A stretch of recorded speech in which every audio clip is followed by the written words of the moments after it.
Bem-vindo de volta. Hoje a gente recebe o grande embaixador Chas Freeman, que ocupou cargos importantes como embaixador dos Estados Unidos na Arábia Saudita e secretário assistente de defesa. Muito obrigado por voltar ao programa. Como sempre, é um grande privilégio. Um prazer, Glenn Dizem.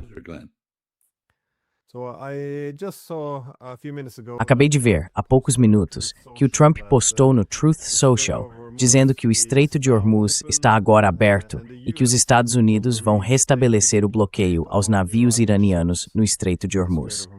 E ele disse que a partir de agora, os Estados Unidos serão conhecidos como o guardião do Estreito de Hormuz. O que é curioso, é bem divertido, na verdade. Sim, ele tem esse valor de entretenimento. Mas o que isso significa? Quero dizer, por que Estados Unidos estão voltando a um conflito com o Irã agora? O que aconteceu, na sua opinião?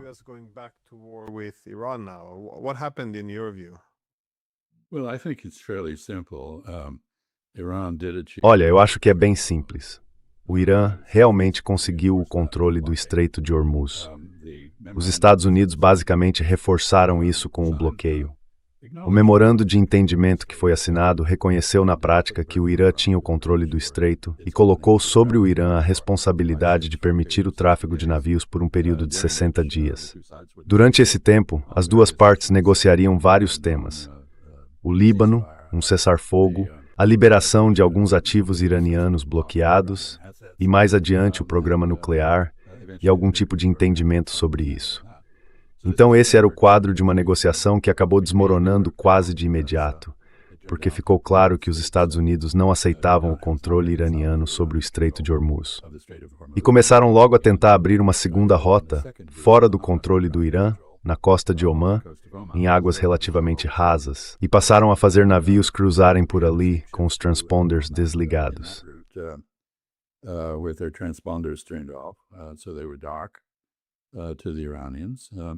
Então, eles agiram de forma encoberta com os iranianos. Os iranianos responderam, retomando o controle, basicamente atirando contra os navios para deixar claro que eles não poderiam passar por uma rota não autorizada. Isso levou a represálias americanas contra o Irã, que ainda estão acontecendo. E todo o memorando de entendimento acabou ruindo. Não houve nenhuma negociação. Já se passaram 3 semanas do período de 60 dias e nada foi alcançado. Todo o processo desmoronou. Então, Glenn, o ponto em que realmente estamos, na minha opinião, é um padrão que vai continuar. Ou seja, os Estados Unidos, enquanto puderem, vão continuar contestando o controle iraniano do Estreito de Hormuz. O Irã vai continuar afirmando esse controle. E nós vamos ter trocas de fogo periódicas.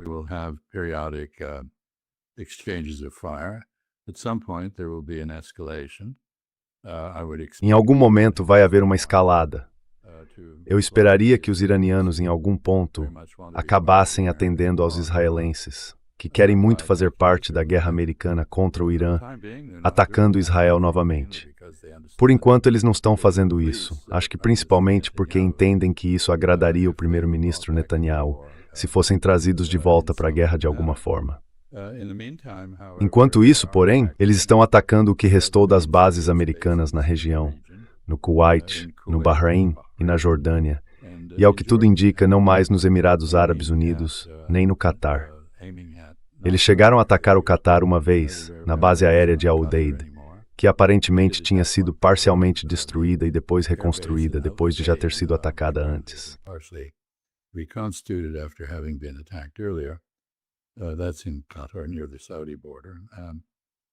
Isso é no Catar, perto da fronteira com a Arábia Saudita.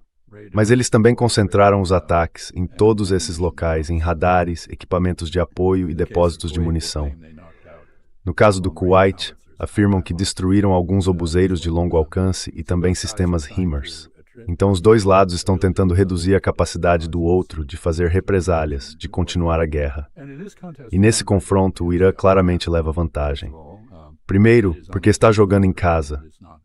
Não está projetando força a mais de 9.000 milhas do seu território. Isso dá ao país uma capacidade natural de resistir por mais tempo que os Estados Unidos.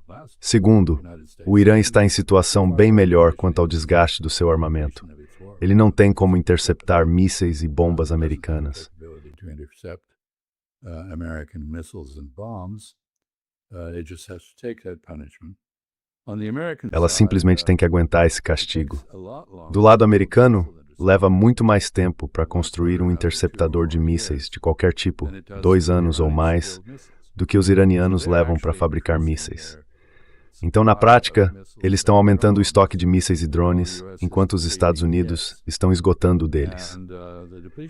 E esse esgotamento de armas por parte dos Estados Unidos enfraquece o país em todos os outros cenários.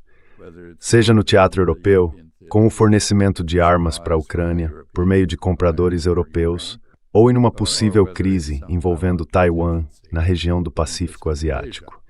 Então, acho que a última observação que eu faria é que o tempo está correndo. As reservas de petróleo estão sendo reduzidas e não estão sendo reabastecidas num ritmo adequado.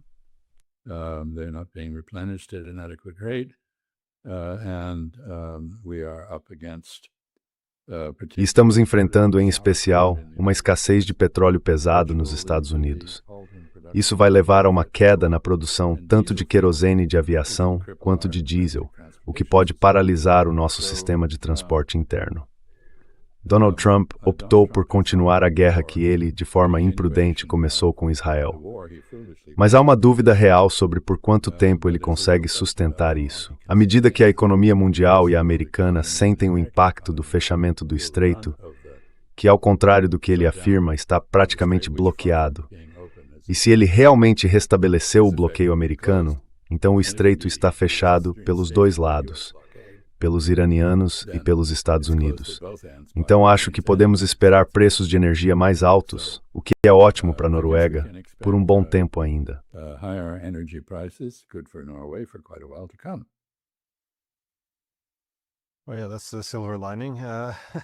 Bom, essa é a parte boa no meio disso tudo, mas é bem limitada mesmo.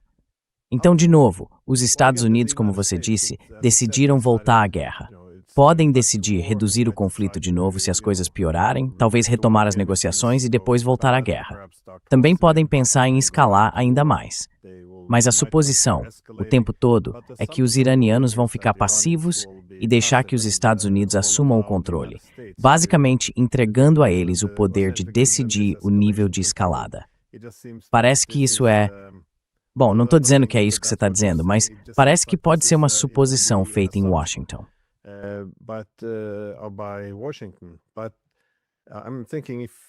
Mas eu fico pensando, se eu estivesse no Irã, eu diria que isso é algo perigoso de se ver, esse tipo de controle.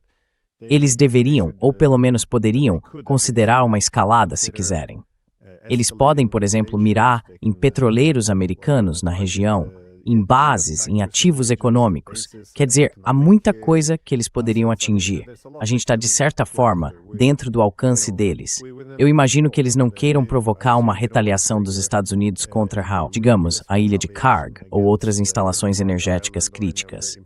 Mas ainda assim, o que você acha que o Irã poderia fazer, além de ficar nesse papel passivo e simplesmente deixar os Estados Unidos decidirem quando bombardear, quando começar conversas e por aí vai?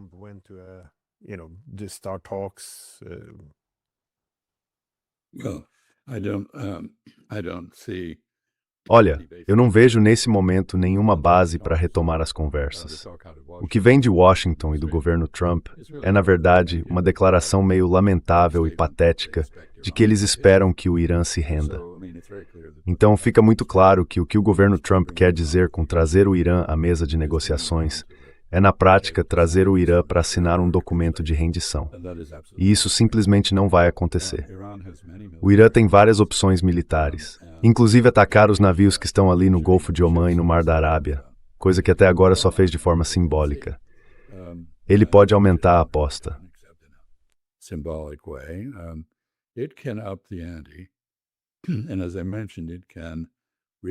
Como eu mencionei, isso pode voltar a escalar em ataques contra Israel, que, afinal de contas, é o principal motivador de toda essa situação. Uma coisa está muito clara. Como eu disse, já se passaram 3 semanas do período de 60 dias e estamos caminhando para o dia 21 de agosto, que marca o fim desse prazo. Não há negociações e não haverá negociações sobre a questão nuclear, que é justamente o ponto que Israel disse importar. Todo o resto do mundo está preocupado com o Estreito de Hormuz, e como eu já indiquei, ele não vai ser reaberto dessa forma. Basicamente, estamos numa situação em que nenhum dos lados tem capacidade de dar um golpe decisivo no outro ou de encerrar esse conflito.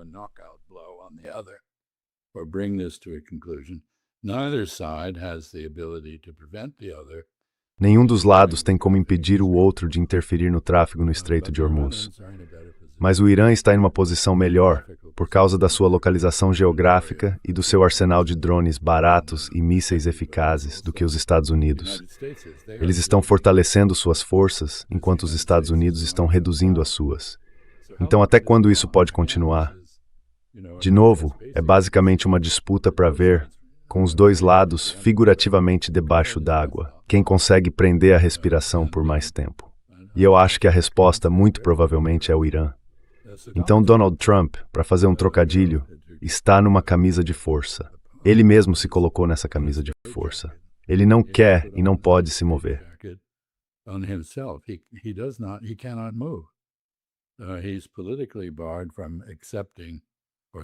Ele está politicamente impedido de aceitar, ou talvez psicologicamente incapaz de aceitar a realidade. A realidade de que nós não vencemos, de que o estreito não está aberto, de que o arsenal de mísseis do Irã continua intacto, de que Israel ainda está em perigo, e de que é muito provável que o Irã acabe construindo uma arma nuclear. E não há nada que possamos fazer a respeito. Você mencionou a ilha de Karg e outras instalações iranianas. Esses lugares são extremamente difíceis de alcançar. E sabe, muita gente pensa no ataque alemão a Creta, na Segunda Guerra Mundial, mas algo desse tipo hoje seria praticamente impossível. Por isso, eu suspeito que os iranianos simplesmente ignorem toda essa conversa dura e as ameaças ocasionais vindas dos Estados Unidos, do Donald Trump, que, aliás, claro, violam o memorando de entendimento. Não que isso importe muito agora.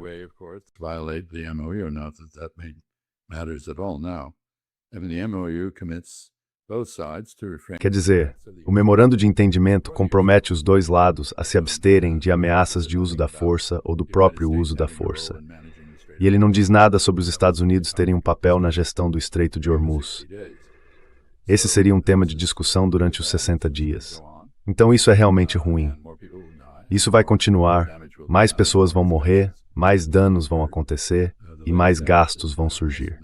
A estimativa mais recente dos custos americanos nessa guerra já passa de 100 bilhões de dólares, e ainda vem mais por aí, porque sempre há despesas adicionais depois, para cuidar dos veteranos, consertar equipamentos danificados e assim por diante, ou substituir os que se desgastaram. Ou seja, não há fim à vista, e o abastecimento mundial de petróleo e gás está em risco.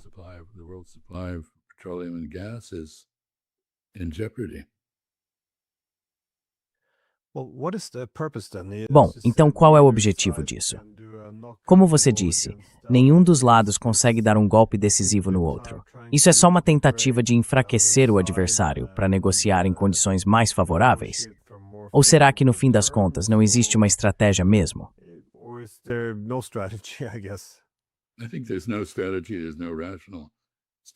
Eu acho que não existe uma estratégia. Não há uma estratégia racional do lado dos Estados Unidos. Os iranianos, sim, têm uma estratégia racional que é simplesmente manter a posição. E sabe, a estratégia deles é quase taoísta. Não fazer nada e ainda assim alcançar tudo. Então veja, os Estados Unidos, no fim das contas, os iranianos não conseguem expulsar os Estados Unidos das suas costas ou do Estreito de Hormuz. Mas mais cedo ou mais tarde, os Estados Unidos vão ter que sair, porque isso não é sustentável. E o custo em termos de desgaste de equipamentos e de capacidade de interceptação é simplesmente alto demais.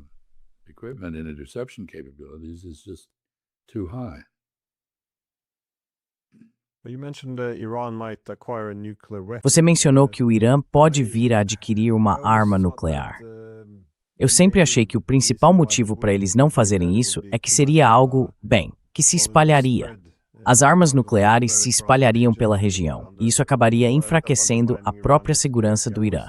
Sempre pensei que eles prefeririam se posicionar como um país no limite, ter todo o material, o conhecimento técnico e basicamente deixar bem claro para os israelenses e para os americanos que, se algum dia pensassem em fazer um ataque nuclear contra o Irã, o país poderia montar 10 ou 20 armas nucleares em um fim de semana e revidar, mas que não cruzassem essa linha, porque ninguém quer ver os sauditas, os turcos ou outros países adquirindo esse tipo de armamento.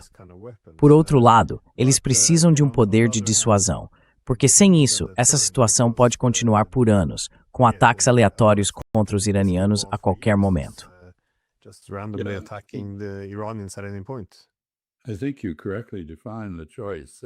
Acho que você definiu bem a escolha. Concordo com você que os iranianos têm motivo para se preocupar, porque se eles seguirem o caminho nuclear, outros países da região que já disseram que fariam o mesmo vão acabar seguindo. Afinal, o Irã está entre potências nucleares.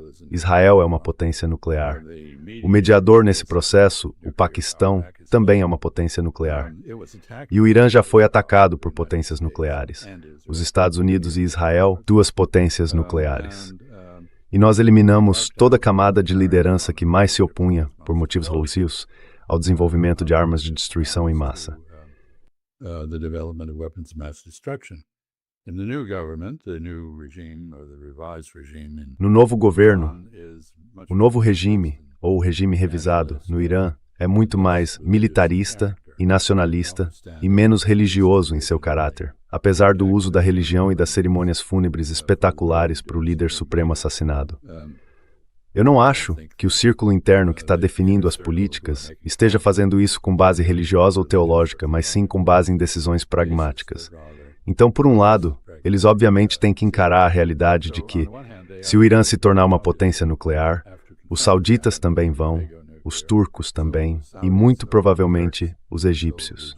E com isso eles terão um ambiente nuclear menos seguro do que tem agora. secure nuclear environment than they do now. So will Israel. Israel também vai agir assim. Mas, por outro lado, como você sabe, a abordagem racional seria exatamente a que você descreveu. Ou seja, demonstrar a capacidade de ter uma arma nuclear, mas sem realmente fazê-la. E na prática, foi isso que a Índia fez com sua primeira explosão. Basicamente foi uma forma de dizer, olha, nós temos a capacidade de construir uma arma nuclear. E depois, claro, acabou indo adiante e construindo de fato a arma. O que o Paquistão imediatamente seguiu. Então, há uma grande possibilidade de que até mesmo realizar um teste nuclear em algum deserto do Irã provoque os vizinhos a fazerem exatamente o que o país não quer. Would provoke its neighbors into doing what it doesn't want. So it, you know, Então veja, o país enfrenta algumas escolhas bem difíceis. Mas essas escolhas são fortemente influenciadas pelo fato de estar sendo atacado pelos Estados Unidos e, antes disso, ter sido atacado tanto por Israel quanto pelos Estados Unidos. E a gente não olha para o Irã e vê um clima de conciliação de forma alguma.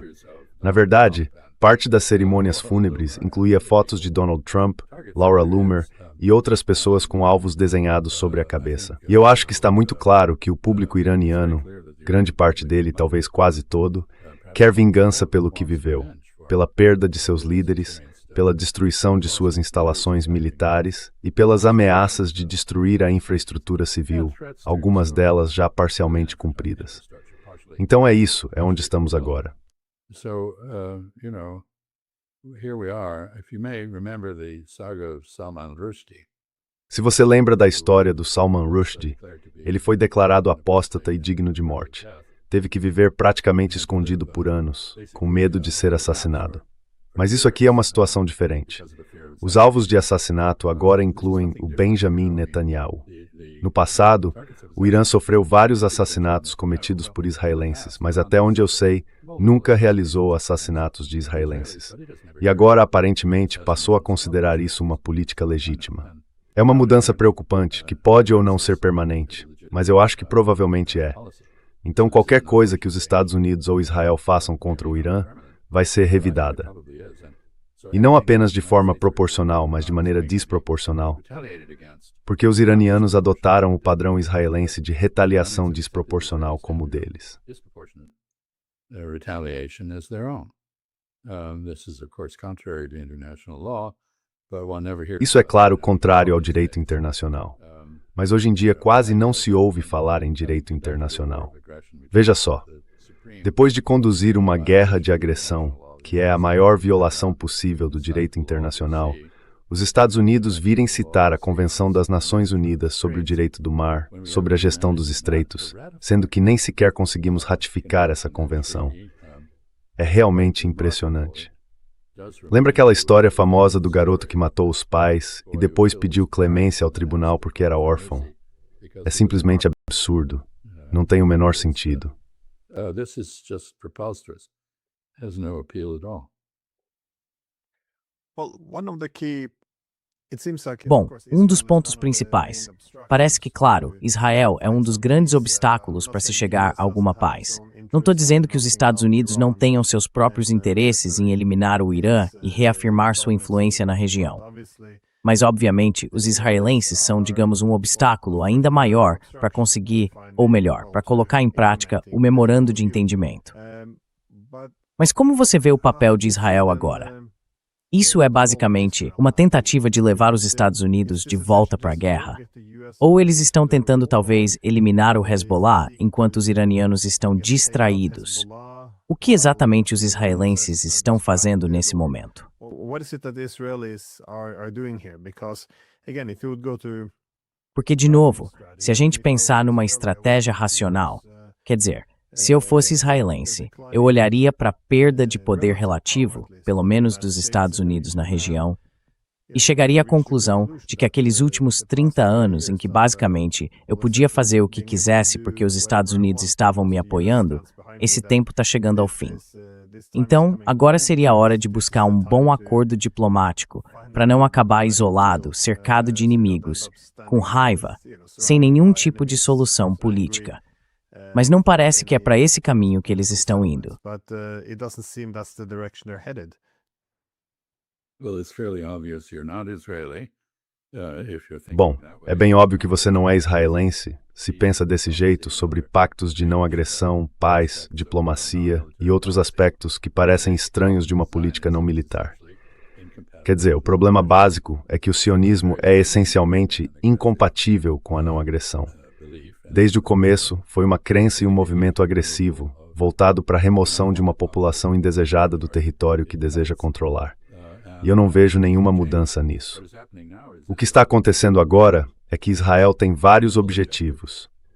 O objetivo mínimo é garantir que não haja nenhum acordo americano com o Irã, nenhuma aceitação, por parte dos Estados Unidos, do papel ampliado que a guerra deu ao Irã nos assuntos regionais.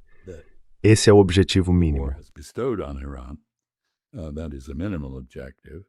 Of course, the Israeli objective in subjugating. Claro, o objetivo de Israel ao subjugar ou destruir o Irã, o que for mais viável, é eliminar o principal obstáculo ao projeto da chamada Grande Israel. E para isso eles invadiram o Líbano e propuseram basicamente anexar o sul do país. Primeiro com uma zona de segurança onde todas as construções foram destruídas e a população expulsa.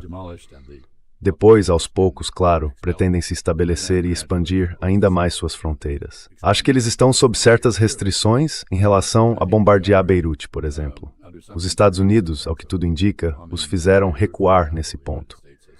Mas estão conduzindo uma guerra muito violenta no Líbano, enfrentando uma resistência eficaz do Hezbollah, que não foi derrotado e provavelmente não será. Has not been defeated and probably it won't be. They have done well.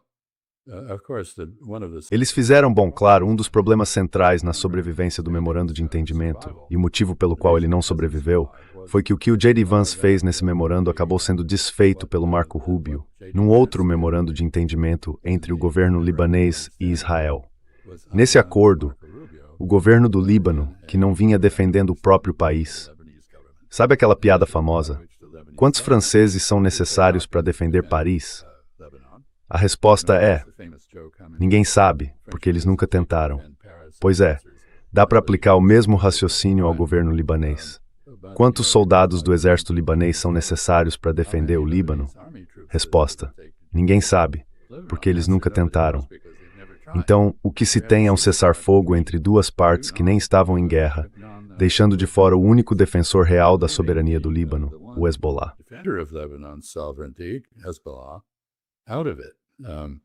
And so you have, and of course, Lebanese Então, o que a gente tem é, claro, a Constituição libanesa, que é organizada de forma confessional, um produto da lógica francesa, tentando criar um enclave cristão que eles pudessem controlar no Levante, separando da Síria.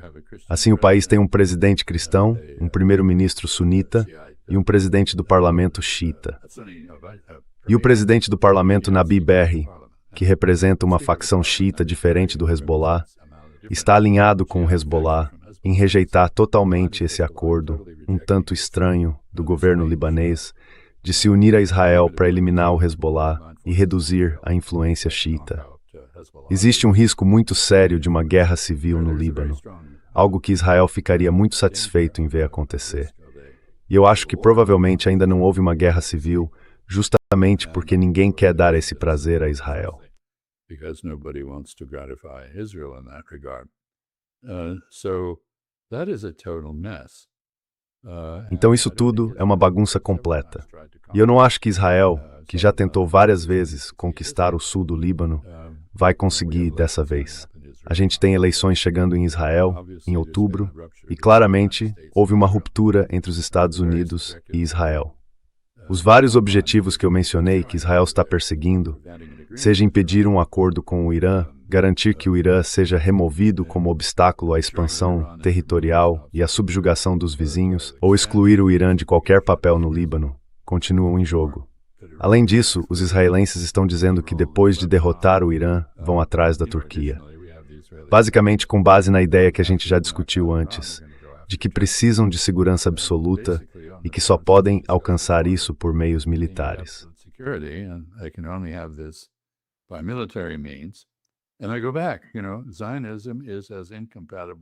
E eu volto a dizer, sabe, o sionismo é tão incompatível com a não agressão quanto o nazismo era incompatível com a não agressão.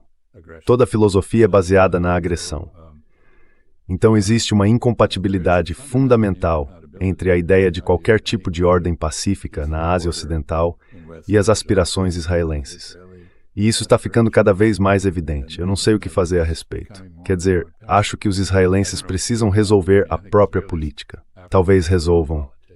Mas no momento, as pesquisas mostram que cerca de 3/4 dos israelenses apoiam fortemente as políticas de beligerância que estão seguindo. Existem manifestantes, mas eles são minoria. But they are a minority.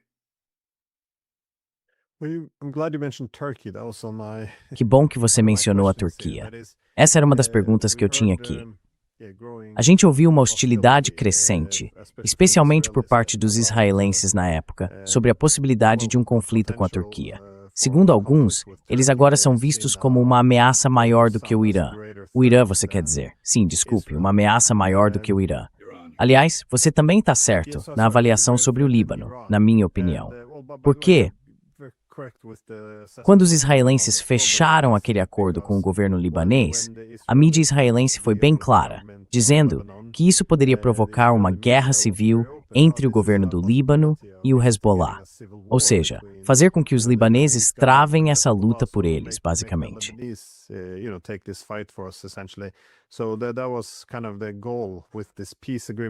Então, esse era meio que o objetivo desse acordo de paz. Era a guerra. Mas como entender a Turquia nisso tudo? Porque para muita gente, isso foi uma surpresa, que ele já tem briga com vários países árabes, claro, conflito com Israel, com o Irã, mais uma vez, e tudo isso enquanto a guerra em Gaza ainda não acabou. Então, por que começar um conflito com a Turquia? Parece, quer dizer, os turcos sim, podem ser hostis com Israel. Mas, de novo, o Erdogan está disposto a ficar de lado e não fazer absolutamente nada durante a destruição de Gaza.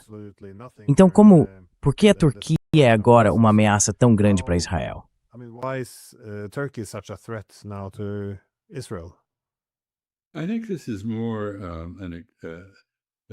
Eu acho que isso não é exatamente uma projeção de política de curto prazo. É mais uma visão de longo prazo, estratégica.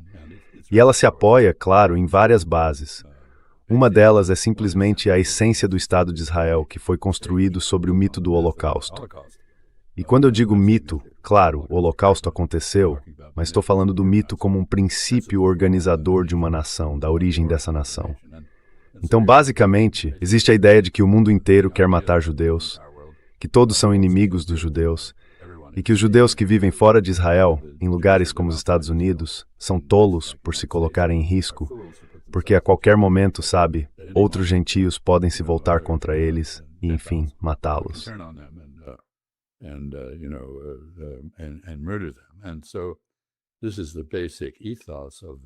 Então esse é o ethos básico do Estado de Israel, e eles reforçam isso com força nas escolas e de todas as formas possíveis. Então, se você olha ao redor, se você acha que o mundo inteiro está contra você, acaba olhando para quem realmente pode te ferir, e a Turquia precisa estar no topo dessa lista. O segundo motivo é bem claro. As pesquisas na Turquia, as pesquisas de opinião pública, mostram que 97% dos turcos são fortemente contra Israel. Por causa do que Israel fez, o genocídio em Gaza, o assassinato de turcos nas flotilhas que tentaram levar ajuda humanitária para Gaza, suas ações na Síria, onde a Turquia é um ator importante, e também suas ações em outras partes da região. E claro, entra aí também o oportunismo turco.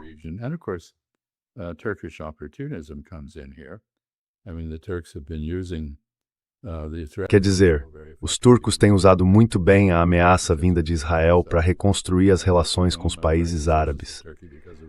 A maioria deles desconfia bastante da Turquia por causa do seu sistema democrático, por mais imperfeito que seja sob o governo do Erdogan, e também por causa da ligação com a Irmandade Muçulmana, que é um movimento islâmico democrático no mundo árabe, mas que é totalmente rejeitado pelos governantes autocráticos. Então tem todo esse contexto. E tem a Turquia, que tem, sabe, o maior exército da Europa, se é que dá para dizer que está na Europa ou, enfim, na Eurásia, tirando a China, claro. É uma força poderosa e muito anti-Israel. E aí entra o Naftali Bennett, que é candidato a suceder o Benjamin Netanyahu e voltar ao cargo de primeiro-ministro em Israel, usando a questão turca para alimentar a paranoia israelense.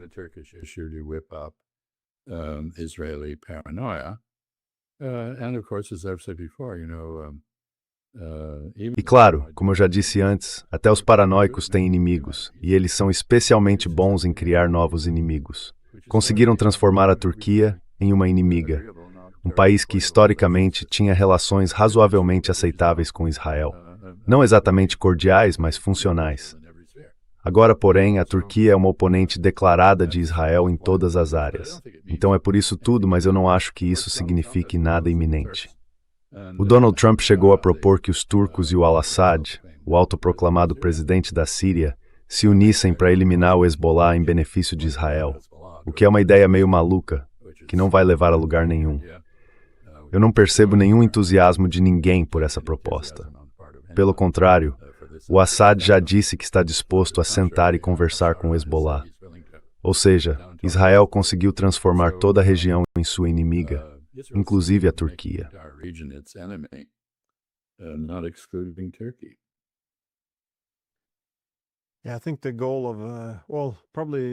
Eu acho que o objetivo de, talvez instigar uma guerra civil no Líbano é uma possibilidade mais realista do que conseguir que os sírios lutem contra o Hezbollah em nome de Israel.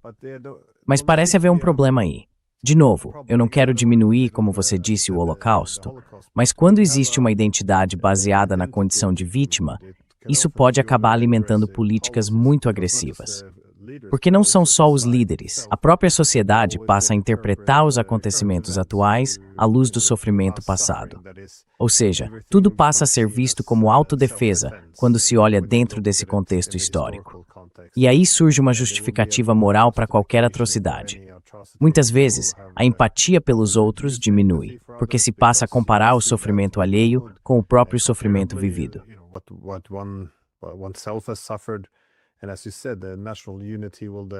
E como você disse, a unidade nacional vai acabar se baseando mais, digamos, apenas em ameaças externas. Mesmo que a narrativa histórica seja o que molda a identidade de um povo, fica muito difícil encontrar um meio termo quando tudo é visto dentro desse mesmo contexto. Isso seria perigoso e pareceria que não se aprendeu nada com a história. No fim das contas, a ideia é que estamos cercados pelo mal, porque é assim que nos vemos, como vítimas. E quando você se vê cercado pelo mal, não há espaço para compromisso. Isso seria apaziguamento. A única opção é derrotar todos os oponentes. Começa a parecer que essa visão teve algum impacto em Israel. Mas então, como você enxerga o futuro de Israel?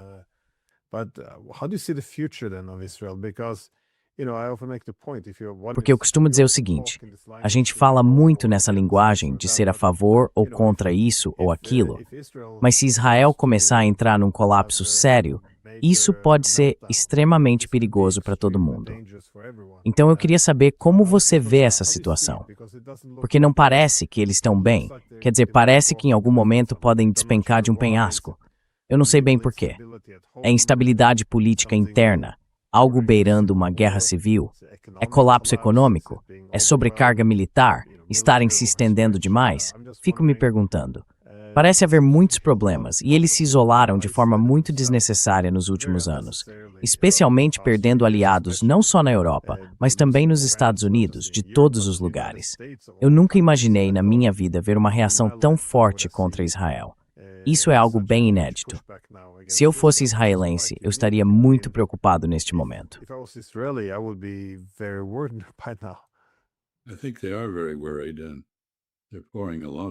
Eu acho que eles estão muito preocupados e estão despejando muito dinheiro em Hasbara, que significa propaganda, para se justificar. Sabe, eu quero fazer um comentário meio lateral aqui. Existe uma ironia nisso. O xiismo também é um culto que celebra a condição de vítima. E o Hezbollah surgiu quando Israel invadiu o Líbano, em 1982. Foi uma consequência direta da necessidade de resistir às violações israelenses da soberania libanesa e dos direitos do povo libanês. E depois cresceu. Começou como uma milícia e mais tarde se tornou uma força político-militar muito poderosa, ligada ao xiismo. E assim como Israel, também celebra a memória das atrocidades cometidas contra seus fiéis.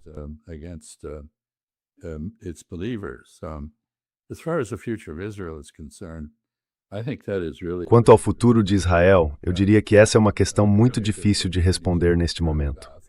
Está claro que se Israel continuar no caminho atual, corre um risco muito sério. Pode acabar seguindo o mesmo destino dos reinos cruzados cristãos dos séculos XI e XII, que basicamente desapareceram depois de perder o apoio dos seus patrocinadores estrangeiros e europeus. E Israel corre o risco de perder todo o apoio internacional, inclusive dos Estados Unidos. Não por causa de nenhum tipo de antissemitismo, mas como reação ao comportamento de Israel. E eu diria que se Israel abraçasse os valores do judaísmo, em vez do sionismo, acredito que as pessoas o apoiariam com muito mais força.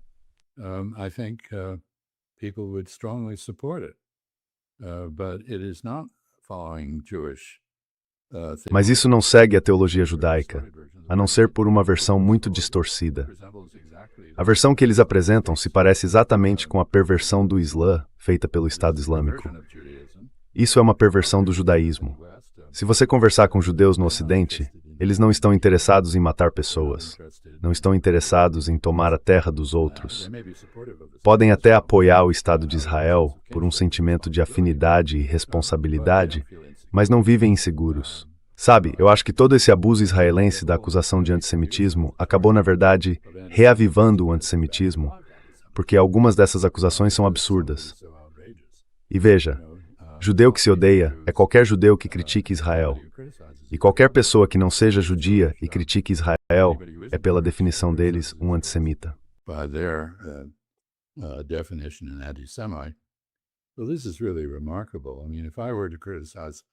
Olha, isso é realmente notável. Quero dizer, se eu criticasse a Noruega porque ela ainda pratica um pouco de caça às baleias, ninguém diria que eu sou visceralmente anti-norueguês. É uma questão, entende? Na verdade, eu nem sou tão crítico nesse ponto, mas poderia ser. Digo, se me provocarem o bastante. E aí, isso faria algum bem para a Noruega afastar um amigo? Acho que não. De qualquer forma, ela acabou fazendo inimigos em todo lugar e não fez amigos. E o mito de Israel, e aqui eu não estou falando daquele que os próprios israelenses criaram para si, baseado na celebração do sofrimento deles como povo na Europa, não no mundo árabe. Aliás, os judeus árabes estavam bem até a criação de Israel. Foi isso que os colocou em risco, e agora eles tiveram que se reunir em Israel. in Israel. This is a European colonial project of European Jews. Olha, isso é um projeto colonial europeu, feito por judeus europeus, para o benefício de outros europeus que queriam se livrar dos judeus que viviam entre eles. E é isso. E se Israel quer fazer parte da região onde se estabeleceu, existem propostas que poderiam tornar isso possível. Fiquei muito interessado no discurso do Rahm Emanuel, ex-prefeito de Chicago, ex-assistente do presidente na Casa Branca, chefe de gabinete, um homem muito inteligente e de mente firme, que ele fez em Israel. Ele disse que a solução seria os 23 países árabes se unirem a Israel, resolverem a questão palestina e seguirem em frente. Resolving the Palestinian question and moving forward. And I thought to myself, did you pay any attention when... E eu pensei comigo mesmo, será que alguém prestou atenção quando em 1982, em Fez, os sauditas apresentaram exatamente essa proposta? Ou em 2002, em Beirute, quando o falecido rei Abdullah reiterou isso, comprometendo a Arábia Saudita a ser o primeiro país a normalizar relações com Israel nesse contexto e a trazer junto todos os 57 membros da Organização para a Cooperação Islâmica para fazer a paz com Israel? Quer dizer, se Israel respeitasse alguém além da sua população judaica, se não praticasse apartheid internamente, se não estivesse envolvido em limpeza étnica e genocídio, se não cometesse agressões contra seus vizinhos, as pessoas estariam prontas para fazer a paz com ele. E o principal obstáculo para isso é a paranoia que foi incutida nos israelenses, resultado de abraçarem a sua terrível história na Europa como o elemento central da própria identidade. Isso precisa amor. Por molor, se nada, os pior de poucos e o creme contra os lentes cruzados. As the Crusader kingdoms did.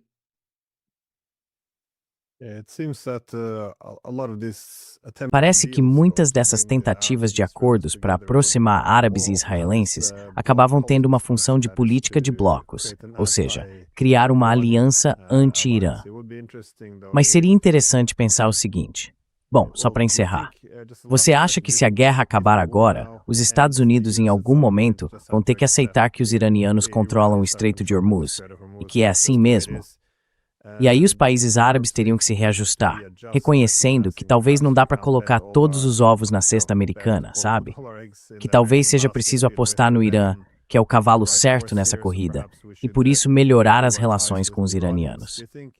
Você acha que, nessas condições, Israel ficaria sob pressão para tentar normalizar as relações com os vizinhos, em vez de manter essa posição maximalista de derrotar ou desestabilizar todas as potências concorrentes da região? I'm glad you mentioned this because, in effect, Que bom que você mencionou isso, porque na prática os acordos de Abraão foram uma tentativa dos Estados Unidos e de Israel de construir uma ordem regional em torno de uma coalizão contra o Irã. Eles trouxeram o Bahrein, que tem uma história bem complicada com o Irã, e os Emirados Árabes Unidos, que mantêm laços econômicos próximos, mas também disputas territoriais e muita animosidade em relação ao Irã e à Revolução Iraniana. Então isso acabou. Os acordos de Abraão estão praticamente em estado terminal. E uma nova ordem está realmente se formando. E essa nova ordem não vai incluir bases americanas no Golfo Pérsico, porque os países árabes do Golfo aprenderam que os Estados Unidos não apenas não vão, mas não conseguem defendê-los contra o Irã.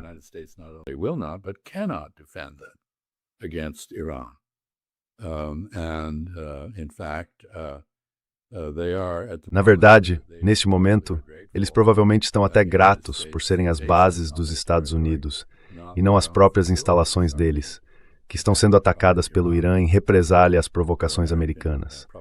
Isso é outra questão. Eles são reféns do unilateralismo americano e não gostam nada disso. Por isso, todos estão em diálogo com Teherã sobre uma nova ordem pós-guerra. Temos o grupo formado por Paquistão, Egito, Arábia Saudita e Turquia, que surgiu como núcleo de uma futura estrutura de segurança na região. Ainda não está claro qual será a relação desse grupo com o Irã. Provavelmente vai incluir algum tipo de equilíbrio de poder, mas com certeza não vai incluir uma aproximação com Israel, como foi proposto nos acordos de Abraão.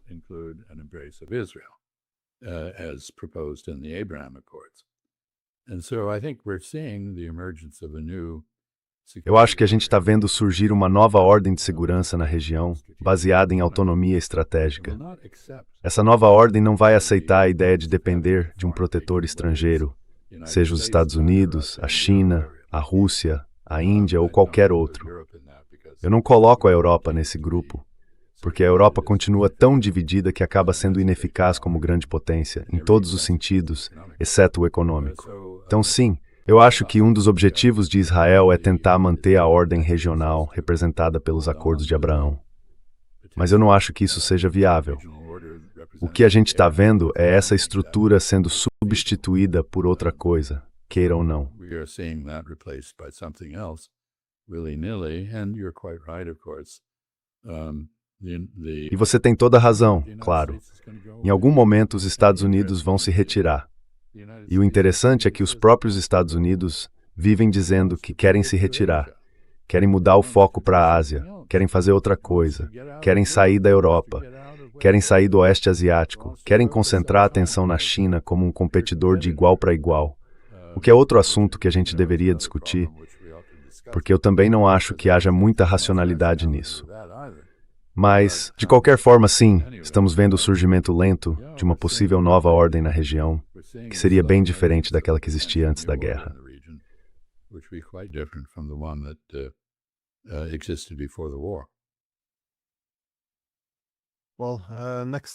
Bom, na próxima, a gente precisa falar sobre a China.